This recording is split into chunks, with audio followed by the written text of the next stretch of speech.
கண்ணதாசன். பாவண்ண பருவம் கண்டு வேர்வண்ண வெயில் கண்டு மான்வண்ணம். இது என்ன ஆயிடுதுன்னா கம்பன் எழுதின அந்த பாட்டுல வண்ணம் அப்படிங்கிற சொல்ல கம்பன் 8 இடங்கள்ல எழுதியிருப்பான். கண்ணதாசன் 12 இடங்கள்ல அந்த வண்ணம்ன்ற ஒரு சொல்ல எழுதி இலக்கியத்தை உள்ளே வாழ்க்கைகள். ஆனா ஒரு வரலாற்று செய்தி இது சகோதரர் அண்ணாதாசன் அறிந்திருப்பார். அண்ணாதிரிகள் ஆனந்த விகடன்ல கவிஞர் சுரதா தொடர்ந்து கவிதை எழுதி வந்தார். கவிஞர் சுரதா தொடர்ந்து கவிதை எழுதி வந்தப்ப அது கொஞ்சம் இலக்கணம் இல்லாமல் சில கவிதை இருந்தது. யாரும் ஒன்றை சொல்லல, சுரதா கவிஞர் பெரியவர்.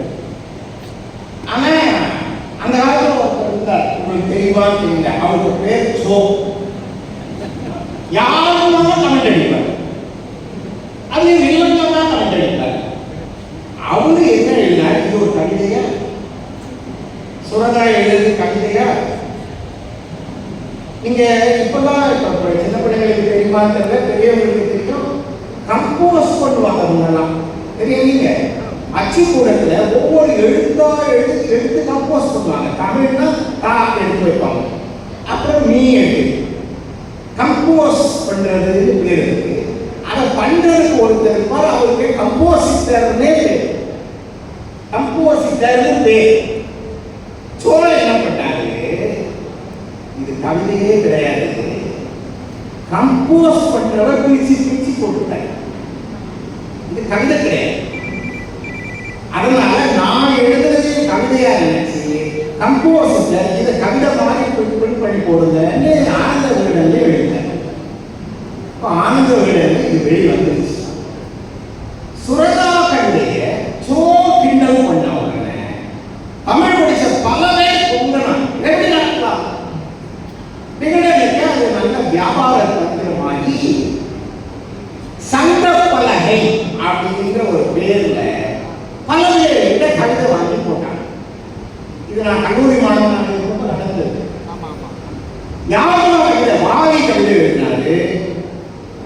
நம்ம கொத்தமுதலம் சுப்பு எழுதினாரு. வாரி என்ன எழுதினார், யாப்பரியா பூப்படையா பெண்மையினால் பிள்ளைகளை கூடுமென்றே, யாப்பரியா பேரையினால் பாப்புமைய கூடுமென்றே வாரி.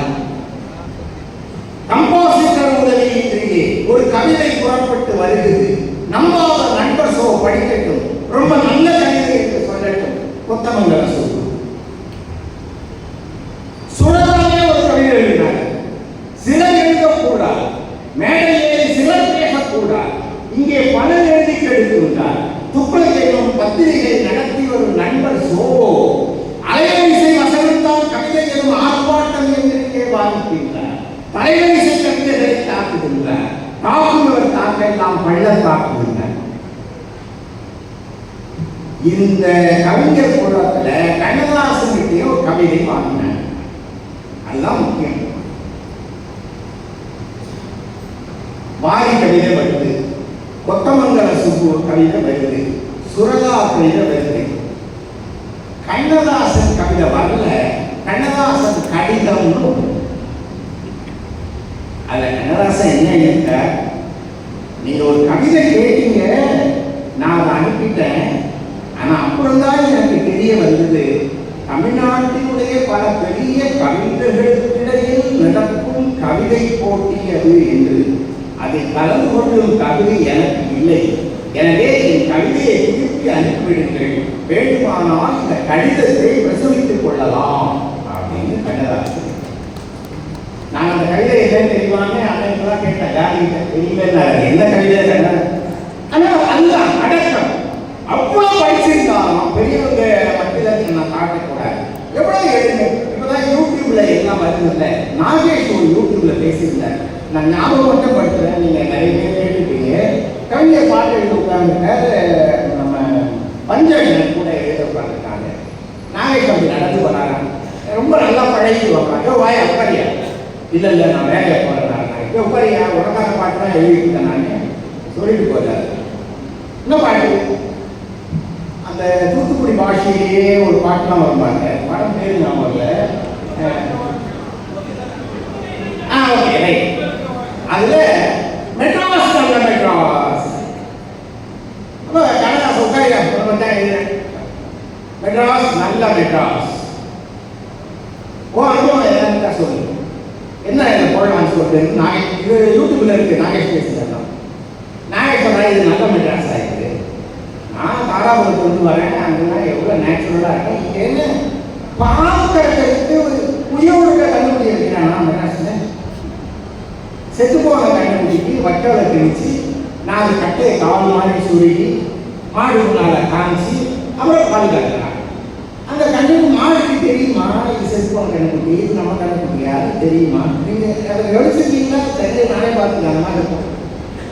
இந்த மாதிரிலாம் வெளியே நல்ல மெட்ராஸா அப்படின்னு உடனே வங்கி எழுது வைக்கலாத கண்டுபிடி மாடு எப்ப போட்டுது கக்கத்துல தூக்கி வச்ச கட்டளையே எழுது. இந்த பாட்டு வரி கண்ணதாசன் அப்பதான் எழுதினான். ஒவ்வொன்றும் அனுபவம் தான். ஒரு கூட்டத்தில் ஜெமினி கணேசன் பேச வந்தார். அந்த ஆடியன்ஸை நான் உட்கார்ந்து ஜெமினி கணேசன் கண்ணதாசனை ஒவ்வொன்று பொழுதுக்கு முடிப்போது சொன்னார். வானத்துக்கு ஒரே சூரியன் தான், தமிழுக்கு ஒரே கண்ணதாசன் தான். அதுக்கு என்ன தெரியுமா? ஒருவரின் துடிப்பினிலே விளைவது கவிதையடா, இருவரின் துடிப்பினிலே விளைவது மடலையடான்னு எழுதினார் பாருங்க கண்ணதாசன். அதுக்கு ஈடுணையே கிடையாது. சின்ன சின்ன கண்ணனுக்கு என்னதான் சொன்னதைய பாட்டு எங்கிருந்தா நீங்க எங்கிருந்தாலும் வாழ்க்கை பாட்டு. ஐயா மேடலை நீங்களாம் இப்ப பாட்டு வருதுன்னு நினைக்கிறீங்க. நீங்க தமிழ்நாட்டுக்குள்ள நம்ம இப்ப வேலூர் டவுன்ல இருக்கீங்க.